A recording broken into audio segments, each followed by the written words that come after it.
this is Monica Frassoni from Abuja, and I'm here with Mufuliat Fijabi from the Nigerian Women Trust Fund. And I asked her to be here with me. I've been working with my organization, the European Center for Electoral Support, has been working with her organization and with her personally over the last 5 years. And I would like, first of all, to ask Mufuliat to introduce her organization. Thank you, Monica. My name is Mufuliat Fijabi. I work with the Nigerian Women Trust Fund as the Chief Executive Officer. The Nigerian Women Trust Fund was set up in 2011 as a response to closing the gender gap in governance. The Nigerian Women Trust Fund is a resource organization that serves to provide technical support to women in various positions of leadership.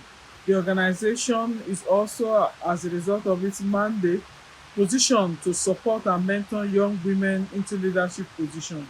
We are an institution that is national, that supports all efforts towards an inclusive governance process in Nigeria. Recently, the organization coordinated and supported other plaintiffs in a matter before the Federal High Court of Nigeria in Abuja, to seek for the interpretations of non-discrimination in the Constitution and to uphold the 35% affirmative action in the government's 2006 National Gender Policy. And I am pleased to inform you that the court was very favorable to women, as the judgment was won in favor of Nigerian women.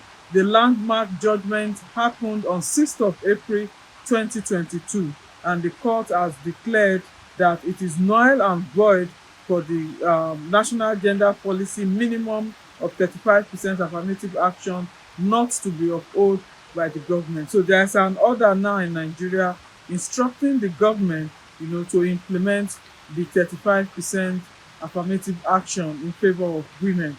So as a Nigerian organization, a Nigerian institution under the European support to democratic governance in Nigeria, the organization has done a lot in terms of contributing to electoral integrity and to inclusive electoral process in the country, especially through voter education sensitization and through an adequate observation of elections from a gender perspective.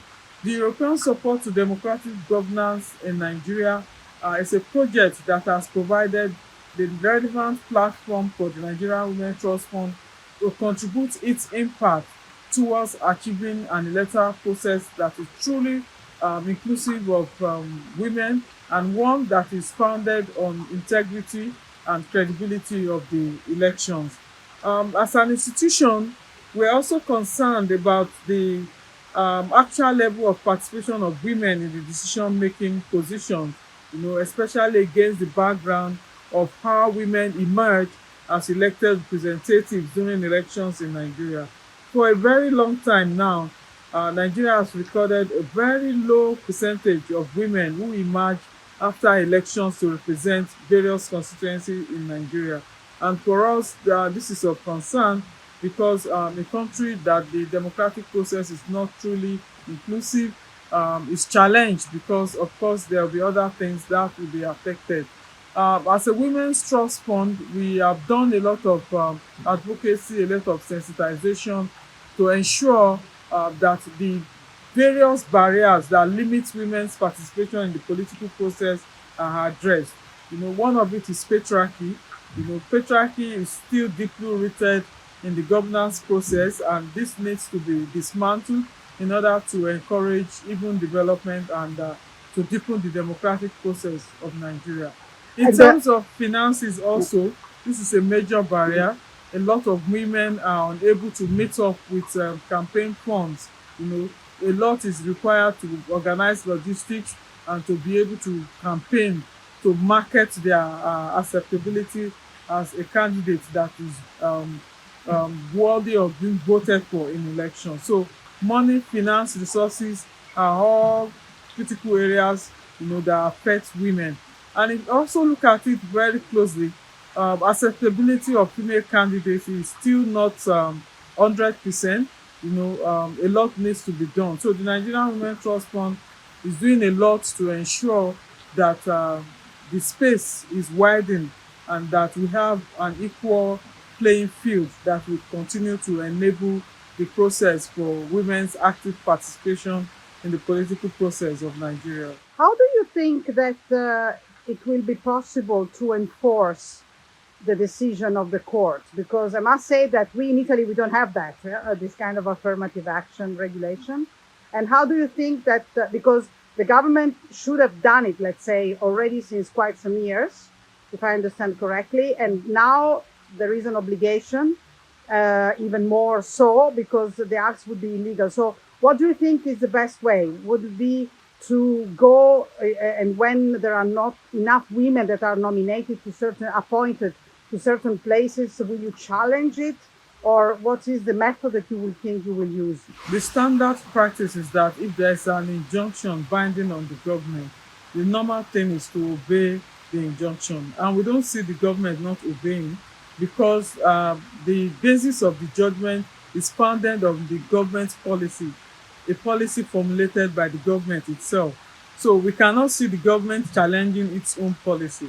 And in fact, we also see the judgment as one that is strongly calling on the government to implement what it has set out to do.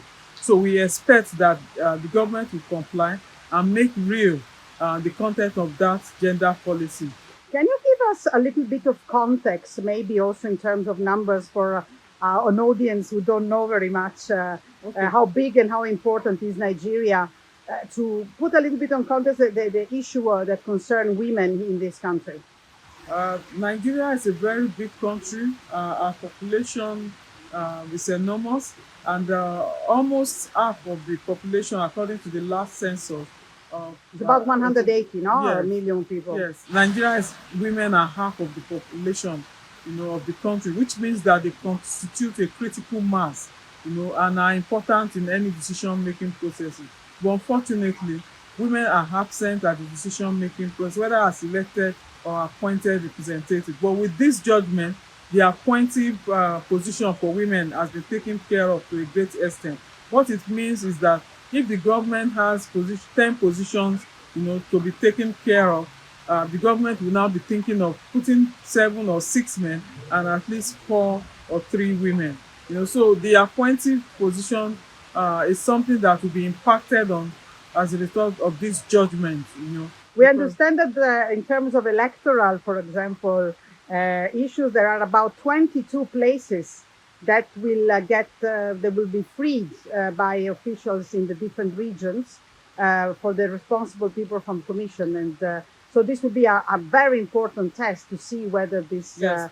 this decision will be taken, because for the moment there is only one woman, which is a local or a regional or a state actually responsible for INEC, for the electoral committee Yes. in place. For the current members of the Independent National Electoral Commission, state resident electoral commissioners, most of them are male. Only one of them is a woman. And we expect that henceforth that will be respected, the court injunction will be respected, and more women will be brought into that particular position. Besides It's not politics, just the Independent National No. Electoral Commission. There are other commissions, ministries, departments, and agencies, boards, yeah, of where course. women are very few in. And tell me, beside the issue of the appointees in administration, what do you think are the challenges that face Nigerian women? I can tell you that, for example, in Italy there is a very big problem of activity. We are among the lowest in Europe in terms of women working. There is still a gender pay gap. There is still a lot of problems in terms of childcare. There is violence, gender violence going on. I guess that these are global problems for women. Economic empowerment and exclusion from decision-making positions are what I would describe as some of the major factors affecting women. Since the end of the lockdown and the ongoing yeah. impact of COVID-19, a lot of women have lost their jobs. A lot of them have also, who used to be self-reliant and independent, had their own small businesses. a lot of them have lost Lost. their capital, so they are just reimagining and trying to cope, and the reliefs that are available, is not enough to take care of some of these challenges. So the absence of economic empowerment, of course, trickles down to other effects, on the personality of the woman, on the family, and on the country at large. And then also, as a country, the exclusion of women is something that is very, very critical, because the absence of women in decision-making positions reduces the impact of gender equality opportunities that the country should have derived from. So we see this as very, very critical. And if you go to the social aspects also, in terms of the perception of women, in terms of patriarchy and the resulting acts of violence against women, is still very much there. So sexual and gender-based violence are also areas of concerns, that impact and limit the emergence of women, as persons, capable of living their own lives. Right. I guess that this is really a global issue for all women, and also the necessity of us of being aware Yes. of each other problems. Thank you very much indeed, and I hope to see you soon in Nigeria again. Or if you come to Brussels, you are welcome, or to Rome, you are absolutely welcome. Thank you very much indeed. Thank you, Monica.